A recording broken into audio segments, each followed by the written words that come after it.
We understand the spiral and the Fibonacci spiral. We could Google that and learn the math behind it. What you do is you create a pattern. You add 0 and 1, and you get 1, and you're going to keep adding the previous 2. 1 plus 1 is 2, 2 plus 1 is 3, 3 plus 2 is 5, and you keep adding the previous 2, and you eventually keep getting an infinite number of possibilities. If we graph this, we are going to get a spiral. And using the same number pattern, 1, 1, 2, 3, 5, 8, the same numbers.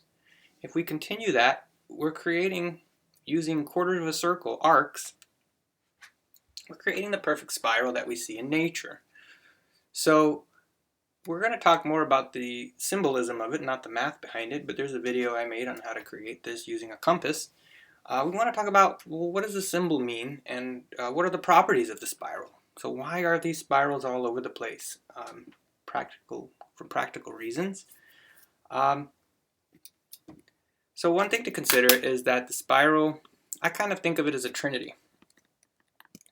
When I think of the trinity, I think of love, strength, and wisdom. And this is what I'm going to be getting at with the spiral. So first of all,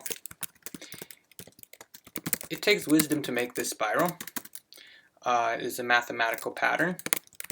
When we divide it, we get the golden ratio. When we keep doing the pattern and divide a further number by the one before it, for example, 13 divided by 8, you get the golden ratio. It's close to 1.61, I believe. And that's the mathematical number behind the spiral. It's 1.61. There's other ways we could look at it, like when you cut a certain section and add it together, it's the same as another section. Again, there are videos on the golden ratio and the Fibonacci spiral. It's terrible that we call it Fibonacci spiral. It's someone a few hundred years ago didn't invent it. They used it in Egypt and before, and it's been in nature. So if anything, it's the creator's spiral. What we learn in math is that all waves come from the circle. And in ancient symbolism, the circle was the symbol for the creator, some infinite creator, and it's also the creator of the geometric shapes. We use the compass to make all of the geometric shapes, and from a cathedral to a garden and a chariot and all these things we've invented up and even through computers, we use the same math and the same properties. Even getting into physics, you have energy traveling in a wave, and sound going in a wave, and color and light going through waves. So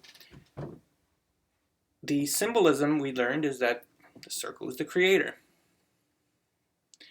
And what does its creation do? And I'm going to consider it a nurturing balance, and I'm going to explain to you why the spiral is a symbol of nurturing balance, which, you know, the first conqueror, the unifier of Egypt, was wearing a crown that had a spiral like that on it. And it was the goddess of war who not only had strength, but she also had the wisdom and also the compassion to unify the people when she conquered them. She didn't conquer and oppress them.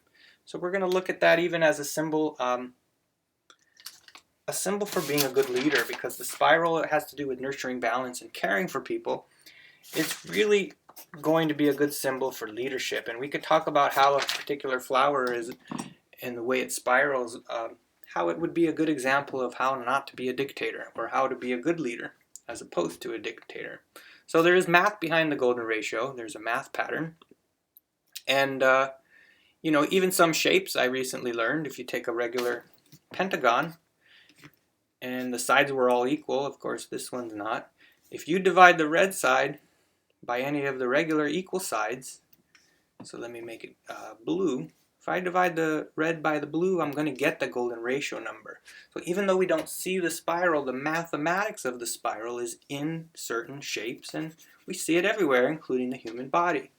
So one thing to keep in mind is that it takes the mathematical property and wisdom.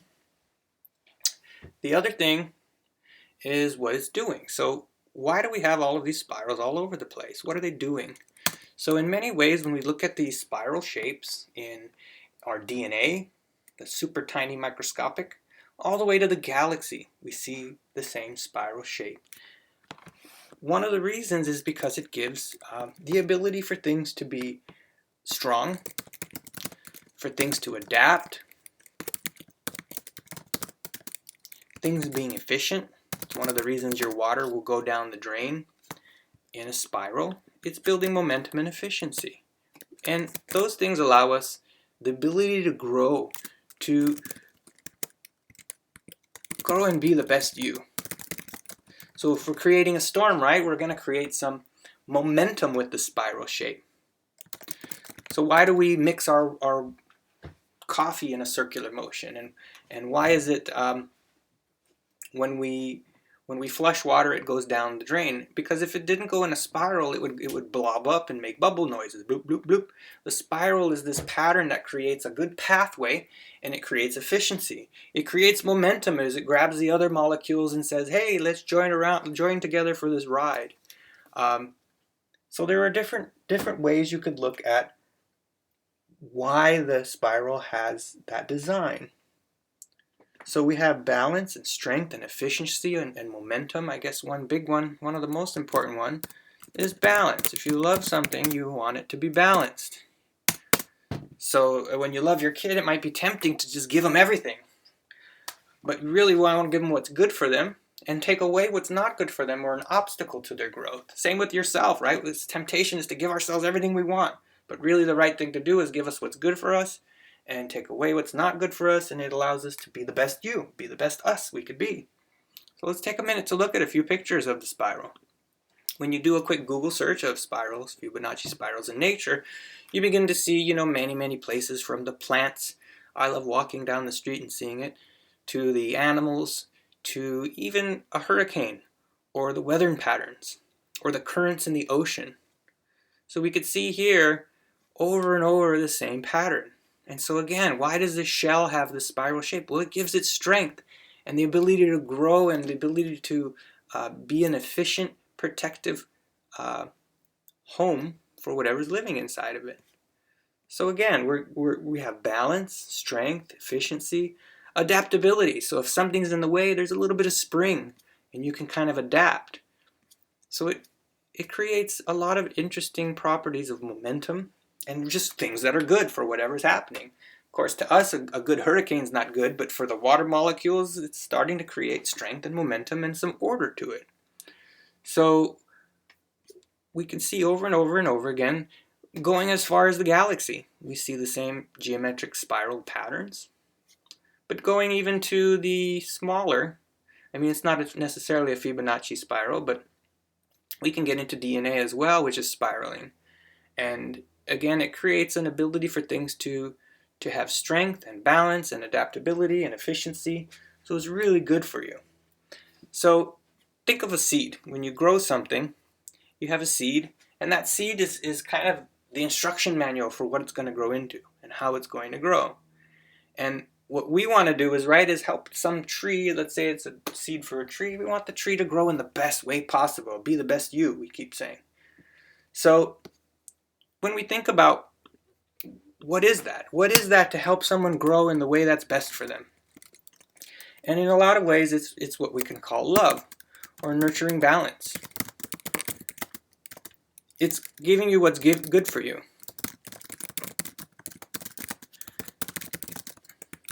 So in a lot of ways, the spiral represents many things, but that's part of it, right? When you have a child and you love that child, you again are tempted to give it everything, but really you want to give what's good for it and take away what's not good for it, and stop doing things. Not just always make goals to do new things, but sometimes we have to let go and stop doing things. Then we want to educate that kid, give them the basic needs, right? If we had a child, and we want to educate them and give them as many opportunities as possible. We're trying to have them live the best life they can and be the best you, is one of the ways we say it. So in order to help raise that child and take care of it and give it what's good and take away what's bad, right, it does require wisdom. So a good parent does need wisdom. A good parent does need strength and balance and the adaptability.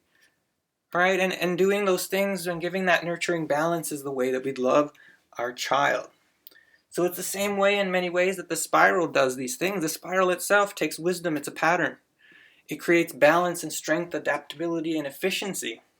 And it's allowing these things to grow and to move along in the best possible way for them.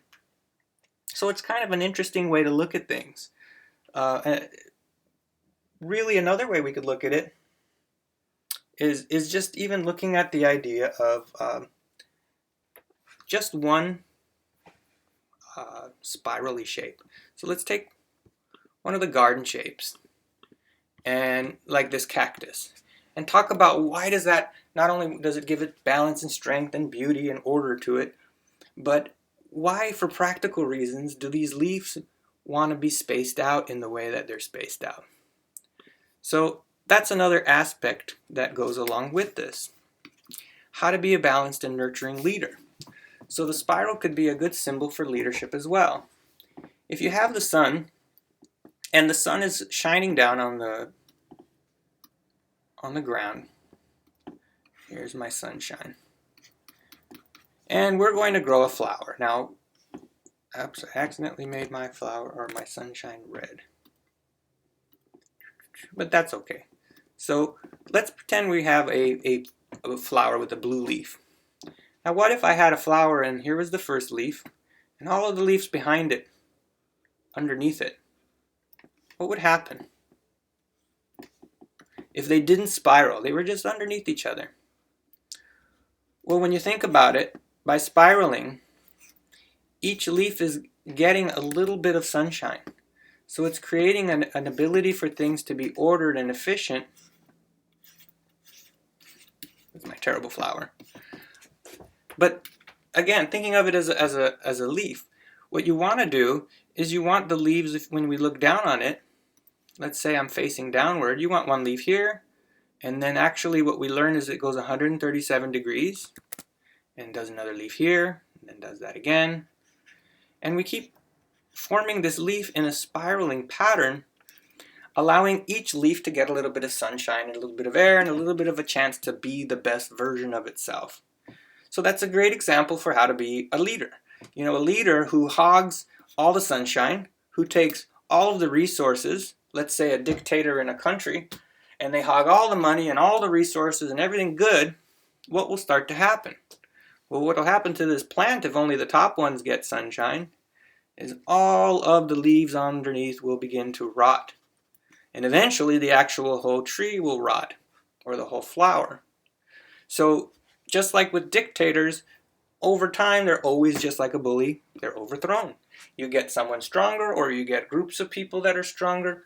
But every good leader should understand that you want to share things and have a balanced, well-rounded way of running things. If only a few get the sunshine, then everyone's going to die in the end anyway. So the dictator really has, short term, yes, right? When we're controlling and we hog things for short term, we end up feeling, hey, I got something by being mean and hogging all the money. But over time, you might have everything, but everyone around you is going to get miserable and eventually going to overthrow you if you're a dictator. So just looking at it in some different ways, the spiral, it has a lot of interesting properties. But again, if you think of the Trinity, and those of you who are Catholic or Christian, you might think God the Father, God the Son, God the Holy Spirit. Well, those have a symbolism too, right? The Father is the strength and creator of everything. The Son is considered loving and kind, and God is love, they say. And then the Holy Spirit is what they considered wisdom. So in a lot of ways, we have a very similar Trinity here. It takes wisdom to create the spiral pattern. That pattern in and of itself is a way that nature is helping that living thing be the best version of itself and grow in a way that's good for it. In order to do that, you need to be wise, and you need wise people around you, and you need to listen in order to understand what's good for you. And then, sure enough, doing these things are going to create a nurturing balance, which again is letting us grow into our most potential, our best version of us. Just like the plants and the trees and the animals. You know, when we're balanced and we have everything going and everything feels like it's running smoothly, we're able to be our best and to achieve and do things and grow in ways we never imagined. So just taking a quick look again, you start to see over and over again these spiral patterns. And so maybe we can begin to understand that it's a nurturing and it's a way to help it grow in a way that's good for it. And so maybe that's why we like these patterns, because we like the clothings and paintings and things that have them, because they remind us of the order and the balance and maybe subconsciously we're picking some of that up because we all need to sometimes get back on track and be more balanced. But that's my idea of the Fibonacci spiral, or the creator's spiral really, and some of the symbolism behind it. And again, to be a good leader and someone who's taking care of their people in a way that's good for everyone to be the most successful possible, we can kind of think of these same principles of being balanced, of sharing duties, responsibilities, sharing wealth, and together we start to swirl around and be awesome little universes of creativity and of life. So that is my long-winded explanation of the symbolism of the spiral.